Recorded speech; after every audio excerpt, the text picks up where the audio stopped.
Naalala niyo ba yung dati? May mga alaala kasing ang sarap-sarap balikan. Naalala ko, bago ako nag-abroad, isa kong nurse sa Pinas. Tandang-tanda ko pa nun, 6,000 lang yung sahod ko isang buwan. Pero masaya. Nabibili ko pa rin at nagagawa yung mga gusto ko. Yung tipong sa isang buwan, aantayin mo pa talaga dumating yung sahod bago kami makakain ng Jollibee. Kasi yun lang yung time na afford namin. Tapos the rest ng buwan, titipirin na namin para magkasya yung sahod. Then nag-abroad na, nag-Saudi. Ayun, medyo nakaluwag-luwag na sa buhay. Medyo pagod nga lang. Naalala ko dati yung boarding house ko, 1,000 lang isang buwan. Gawa pa yun sa kahoy ha, kaya maririnig mo talaga kung nag-aaway na yung magkapitbahay mong magjowa. Tapos ngayon makikita mo, naka-tiles na yung sahig. Sa boarding house dati, meron tayong plastic na upuan, wala pang sandalan. Ngayon, may sofa na.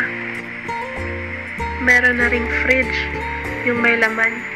Yung tipong wala ka ng kahati sa ref, sa'yo lang. Minsan, pagkakain kami, may makikita pa kaming gumagapang na ipis. Tapos tatawid pa kami sa tapat dun sa may tindahan, bibili ng yelo. Kasi sobrang init kapag kakain kasi walang aircon. Kunyari, yelo lang yung bibilhin. Siyempre, sasabayan din namin ng Mountain Dew. O diba, isipin na naman namin yung budgeting namin. Nakaltasan na naman ng 12 dahil sa Mountain Dew. Tapos paborito naming ulam nun, pansit canton. Ang sarap kayang i-partner sa Mountain Dew. Feeling namin yun ang pinaka-the best meal namin after duty. Tapos ngayon nakaupo ka sa bahay mo. Nakikita mo, nare-realize mo, na malayo pa, pero malayo na.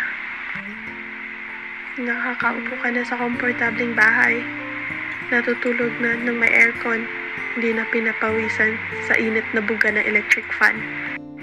Yung tipong afford mo nang kumain sa labas kahit hindi pa sahod. Pero mas pipiliin mo pa rin kumain sa bahay.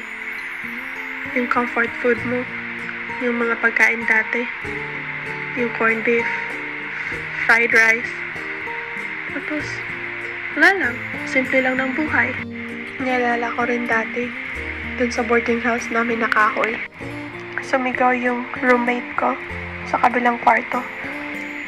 Galing kasi ako nun sa day shift, kaya sobrang pagod ng katawan ko. Di ko na naririnig kung anong nangyayari sa labas. Tapos sumisigaw siya. Paglabas ko sa kwarto ko, nakita namin. Tandang-tanda ko pa yun, mga bandang 12:00 na nung madaling araw. Nakita niya, umihi kasi siya. Nakita niya lahat ng pinto sa bahay nakabukas, nakatiwangwang ng madaling araw. Sa sobrang pagod sa work, di namin namalayan na nakawan na pala kami sa boarding house. Yun nga lang, maswerte kami kasi nung panahon na yun, maliit lang sahod namin. Kaya wala kaming pera, wala siyang nanakaw. Pero ngayong mag-aanim na taon na kami sa abroad, syempre, wala pa rin kaming pera. Tama. Huy, ano expect nyo sa amin? Mayaman? Porket naka-abroad na, huy! Kala nyo pag abroad, yayaman. Kala ko dun yun dati. Hindi pala, it's a prank. Pero sige, gusto nyo malaman magkano sahod ng nurse sa Saudi? Subscribe muna!